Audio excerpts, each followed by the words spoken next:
Okey dah. Okey, Assalamualaikum. Okey, tadi saya tak record ni, kita mula balik.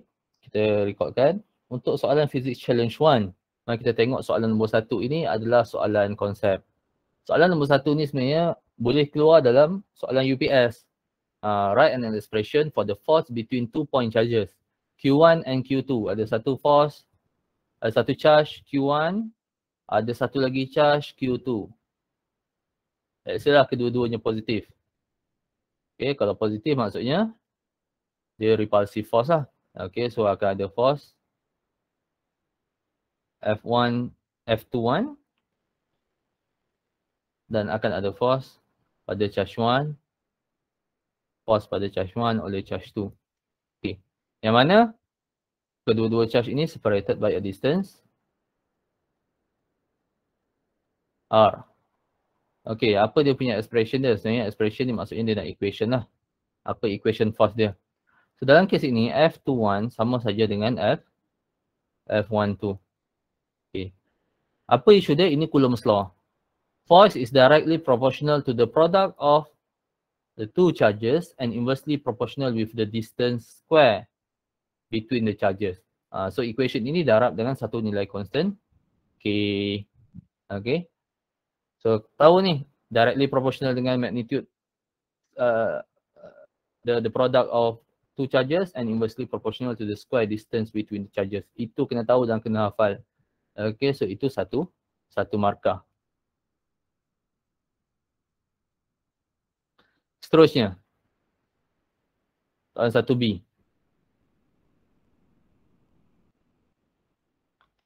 Baik, soalan 1B dia kata,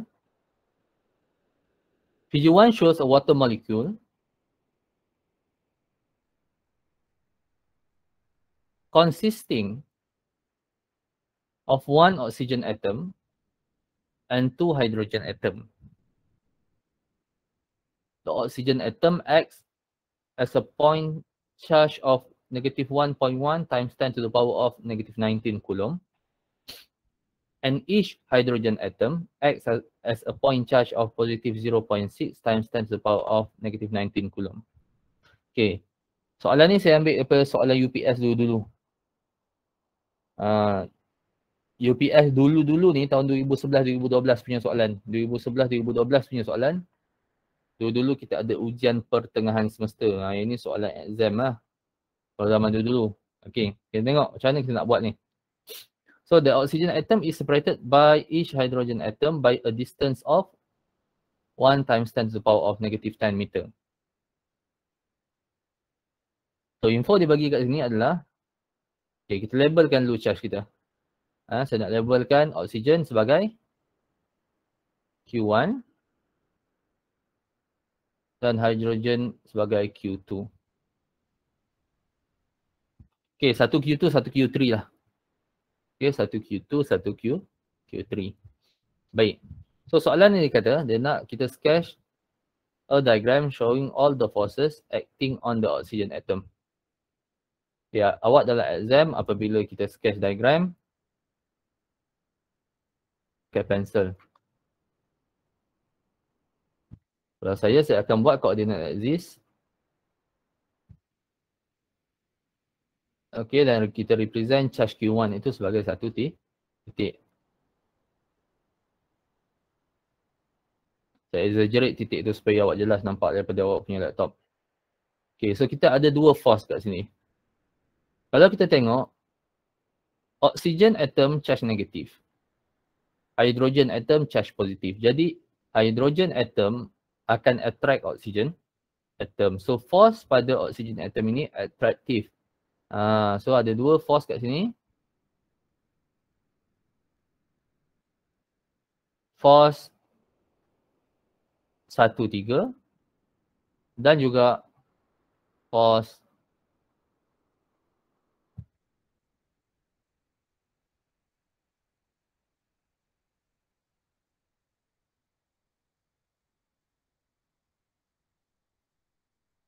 1,2. Okay, kalau nak labelkan angle theta pun boleh. Angle theta dekat sini 108 degree.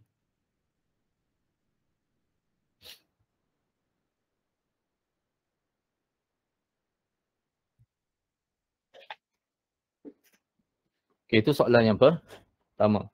Mana markah dia? Bila lukis diagram ni biasa kena ada dua. Label dan juga arrow. Okay, jadi label dan arrow untuk F12 satu markah.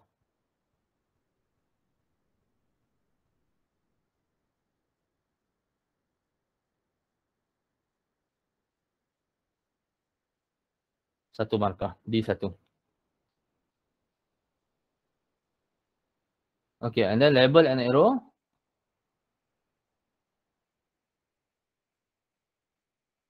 Untuk F13, satu markah juga. Dekat situ ada dua markah. Seterusnya, determine the magnitude and direction. So ada dua benda kat sini. Magnitude pun kena cari, direction pun kena cari. Of the resultant force on the oxygen atom. Okay. Force dia kat sini, ada dua lah, F12 dengan F13. Dan kedua-dua force ni ada pada satu angle lah. Angle, sama ada awak nak pakai angle 108 degree pun boleh. Tapi kalau saya pakai apa? 180 tolak dengan 108. Saya akan dapat 72 degree bahagi 2. Saya akan dapat kiri dan kanan pada x-axis tu. Angle theta.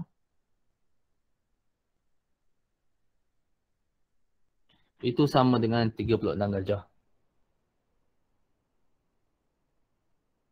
Okey. So nak tak nak, kita kena buat penambahan secara vektor. Kerana F12 dengan F13, dia tidak berada pada satu keresan yang sama. So kita kena buat vector addition by component. So kita kena resolve pada X component, kena resolve pada Y component. Okay, kalau kita tengok pada gambar rajah, distance R sama saja. Distance R sama saja, yang ini 1 darab 10 kuasa negatif 10. Charge 1 dengan charge 2 tu sebenarnya, charge 2 dengan charge 3 tu sebenarnya charge yang sama, hidrogen. Itu positif 0.6 darab 10 kuasa negatif 19 coulomb. Okay, charge 1 sama dengan negatif 1.1 darab 10 kuasa negatif 19 coulomb. Okay, so kita kena kira lah F12 dengan F13 dulu. Okay, sebab charge Q2 dengan charge Q3 sama, maka F12 sama sajalah dengan F13. So K nilai K apa? 9 darab 10 kuasa 9. Charge 1, 1.1 darab 10 kuasa negatif 19. Okay, sign convention, sign of charge tak payah substitute dalam pengiraan force. Sebab apa? Dalam pengiraan force, sign negatif dan positif itu tunjukkan arah kiri atau kanan, atas atau bawah. Sign of charge kita tak boleh masukkan. Okay, so itu positif. Kita masukkan nilai yang positif. Okay, itu Q1. Okay, Q2 atau Q3 sama saja nilai dia 0.6 times 10 to the power of negative 19. Divided by distance dia juga sama. 1 times 10 to the power of negative 10 square. Okay, so kita kira kita akan dapat sama dengan 5.94 times 10 to the power of negative 9 Newton.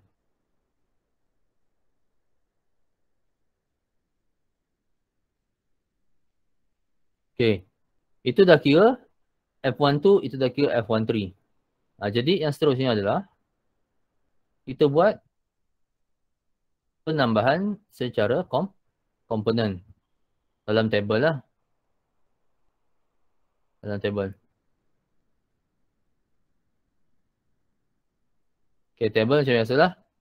Kita ada force. Kita ada X component. dan kita ada y component.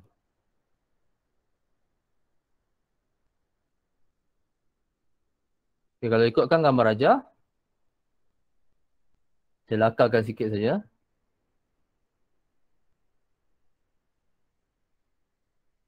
F13 ada pada first quadrant, F12 ada pada second quadrant. Ini angle theta. Okay. So kat sini, force ada dua, F12 dan juga F13. F12 X component, kalau kita tengok X component bagi F12 dia pada negatif X. Okay, so dia adalah negatif lah. So negatif F12 cos theta. Itu sama dengan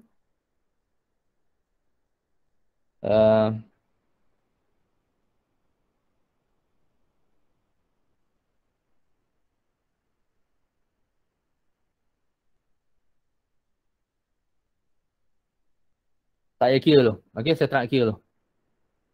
Okay, so itu F12 cos theta. Untuk Y component, kita akan ada positif lah. Okay, F12 sin theta. Okay, awak nak kira dulu ke dalam table ni ke? Awak tak nak kira dulu dalam table ke? Itu tak ada masalah. Okay, tapi saya pilih untuk tak nak kira direct dalam table ni. Kita tengok dulu. Okay, ada sebab apa saya tak nak kira. Sebab saya tahu jawapan dia macam mana. Okay, so F13 pula. Kalau kita tengok dalam gambar raja yang saya sketch ni, F13X, dia ada pada positif X axis. So F13 cos theta positif. Dan untuk Y kita ada F13 sin theta, itu positif. Baik. Kalau kita ingat, F12 sama saja dengan F13. Dan angle theta juga sama. Jadi pada X komponen ni, negatif F12 cos theta plus F13 cos theta, the force pada X komponen sama dengan kosong. So tak payahlah kita nak substitute susah kat situ. Okay. Tapi untuk yang Y komponen ni ada nilai.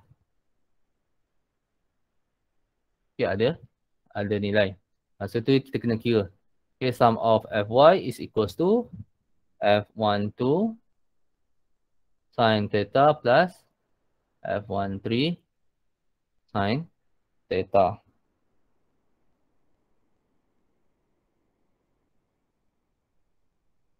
Okay, since boleh je kita nak substitute sekarang ataupun saya dah tahu F12 dengan F13 sama dan angle theta sama. Dia lebih kurang 2 kali F sin theta je lah. Atau awak nak substitute tambah pun boleh juga. Awak nak tulis 2 pun boleh juga. Tak ada masalah. Okay. So F tu tadi sama dengan 5.94 darab 10 kuasa. Negatif 9 sin 36. Sin 36 di degree. Ingat sebab apa saya boleh buat macam tu? F12 sama dengan F13 sama dengan F. Angle theta pun dua-duanya sama saja. 36 dah darjah. Okay. So awak akan dapat sum of Fy sama dengan 6.98 darab 10 kuasa negatif 9.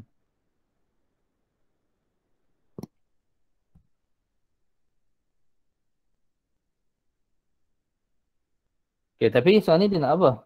Dia nak cari net force kan? Dia nak cari net force. Kalau kita tengok, the sum of Fx sama dengan kosong.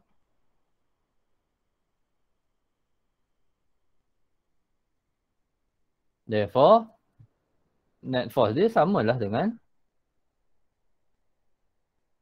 net force pada Y component sahaja. Itu sama dengan 6.98 darab 10 kuasa negatif 9 Newton. Tak payah nak kira-kira apa kita panggil? Pythagoras theorem, square root, square apa semua tu tak payah lah. Okay, sebab kita dah tahu sum of Fx sama dengan kosong. Okay, sebabkan dia ada pada direction positif Y.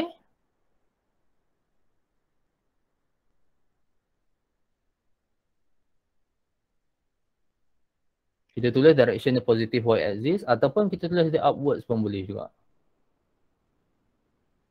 Boleh juga kita tulis dia upwards pun boleh. Tak ada masalah.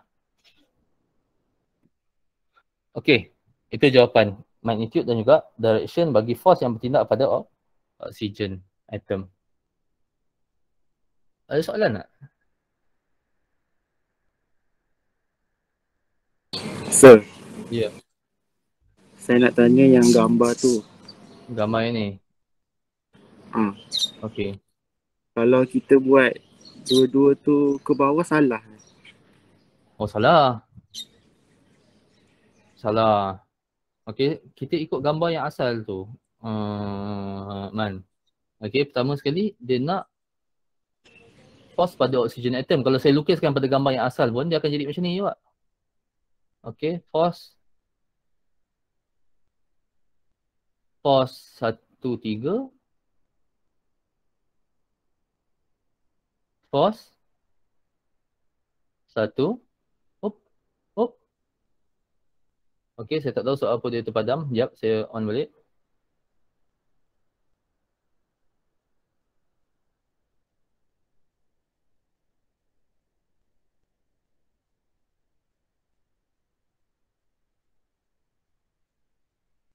Force 1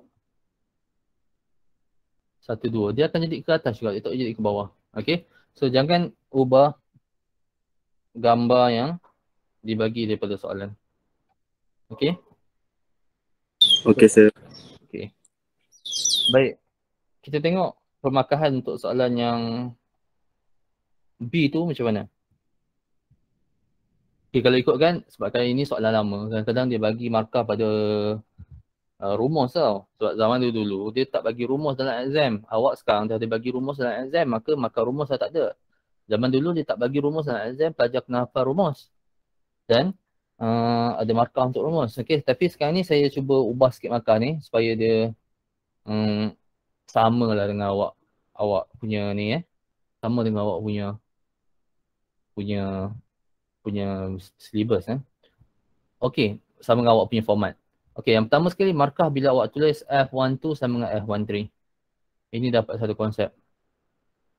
Okey, kalau awak tak tulis benda ni pun awak kira bersaingan. F12 awak kira, F13 awak kira, itu pun dapat konsep juga, tak ada masalah lah. Yang penting ada dua-dua tu awak kira. Yang kedua, awak gantikan dekat sini. Itu dah dua markah lah dekat situ. Dan seterusnya, pada sum of fx, awak tulis sum of fx sama dengan kosong, itu J satu markah. And then pada sum of fy, awak dapat juga J satu markah.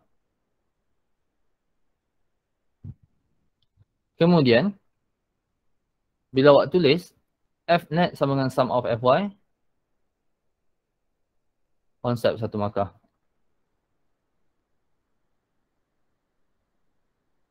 Okay, and then dapat jawapan unit dan jawapan. Baik. Kalau awak kira juga, awak buat F net sama dengan square root of fx plus fy, awak gantikan. Kosong square sama dengan kosong square tambah 6.98 10 kuasa negatif 9 square root kan. Okey, awak dapat tak jawapan akhir yang sama? Nanti dapat jawapan akhir yang sama. Dapat juga konsep ganti tak ganti konsep jawapan unit. Dapat konsep jawapan unit juga. Tak ada masalah. Okey. Boleh je awak nak buat square root pun boleh juga. Kalau tak buat pun boleh. Sebab apa? Sum of fx tu dah sama dengan kosong. Okey, ada soalan tak yang tu untuk pemakan?